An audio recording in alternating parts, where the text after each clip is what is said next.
Daily reading for Wednesday, 6th January 2021.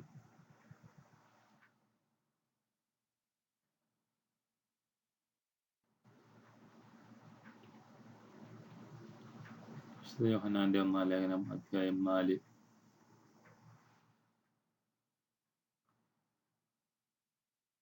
പ്രിയപ്പെട്ടവരെ, ദൈവം നമ്മെ ഇപ്രകാരം സ്നേഹിച്ചെങ്കിൽ നാമും പരസ്പരം സ്നേഹിക്കുവാൻ കടപ്പെട്ടിരിക്കുന്നു.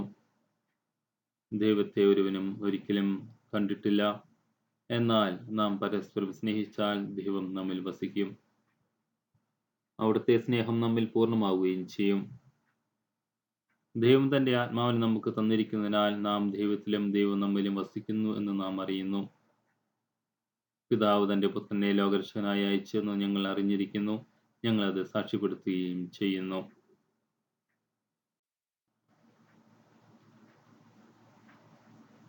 യേശു ദൈവപുത്രനാണെന്ന് ഏറ്റുപറയുന്നവനിൽ ദൈവം വസിക്കുന്നു. അവൻ ദൈവത്തിലും വസിക്കുന്നു. ദൈവത്തിന് നമ്മോടുള്ള സ്നേഹം നാം അറിയുകയും അതിൽ വിശ്വസിക്കുകയും ചെയ്തിരിക്കുന്നു. ദൈവം സ്നേഹമാണ്. സ്നേഹത്തിൽ വസിക്കുന്നവൻ ദൈവത്തിലും ദൈവം അവനിലും വസിക്കുന്നു. വിധി ദിനത്തിൽ നമുക്ക് ആത്മധൈര്യം ഉണ്ടാകുന്നതിന് സ്നേഹം നമ്മിൽ പൂർണ്ണത പ്രാപിച്ചിരിക്കുന്നു. എന്തെന്നാൽ ഈ ലോകത്തിൽ തന്നെ നാം അവനെപ്പോലെ ആയിരിക്കുന്നു. സ്നേഹത്തിൽ ഭയത്തിന് ഇടമില്ല. പൂർണ്ണമായ സ്നേഹം ഭയത്തെ ബഹിഷ്കരിക്കുന്നു. കാരണം ഭയം ശിക്ഷയെക്കുറിച്ചാണ്. ഭയപ്പെടുന്നവൻ സ്നേഹത്തിൽ പൂർണ്ണനായിട്ടില്ല. സങ്കീർത്തനങ്ങൾ അധ്യായം 72. ദൈവമേ, രാജാവിന് അങ്ങയുടെ നീതിബോധവും രാജകുമാരന് അങ്ങയുടെ ധർമ്മനിഷ്ഠയും നൽകണമേ.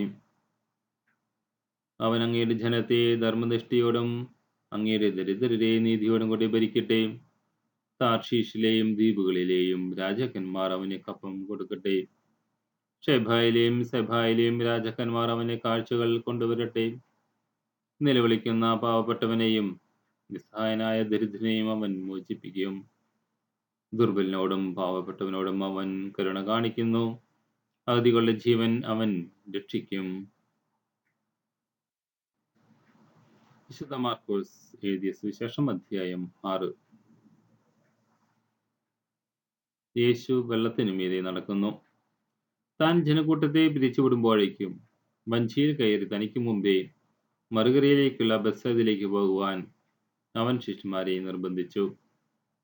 ആളുകളോട് യാത്ര പറഞ്ഞ ശേഷം അവൻ പ്രാർത്ഥിക്കുവാൻ മലയിലേക്ക് പോയി. വൈകുന്നേരമായപ്പോൾ വഞ്ചി നടുക്കടലിലായിരുന്നു. അവൻ തനിച്ച് കരയിലും. അവർ വഞ്ചി തുഴഞ്ഞ് അവശരായി എന്ന് അവൻ മനസ്സിലാക്കി. കാരണം കാറ്റ് പ്രതികൂലമായിരുന്നു.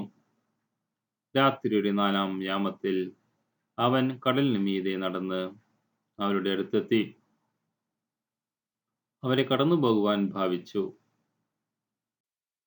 അവൻ കടലിനു മീതെ നടക്കുന്നത് കണ്ട് അതൊരു ഭൂതമായിരിക്കുമെന്ന് കരുതി അവർ നിലവിളിച്ചു. അവരെല്ലാവരും അവനെ കണ്ട് പരിഭ്രമിച്ചു പോയി. ഉടനെ അവൻ അവരോട് സംസാരിച്ചു. ധൈര്യമായിരിക്കുവിൻ, ഞാനാണ്, ഭയപ്പെടേണ്ട. അവൻ വഞ്ചിയിൽ കയറി. അപ്പോൾ കാറ്റ് ശമിച്ചു. അവർ ആശ്ചര്യഭരിതരായി. കാരണം അപ്പത്തെക്കുറിച്ച് അവർ ഗ്രഹിച്ചിരുന്നില്ല. അവരുടെ ഹൃദയം മന്ദീഭവിച്ചിരുന്നു.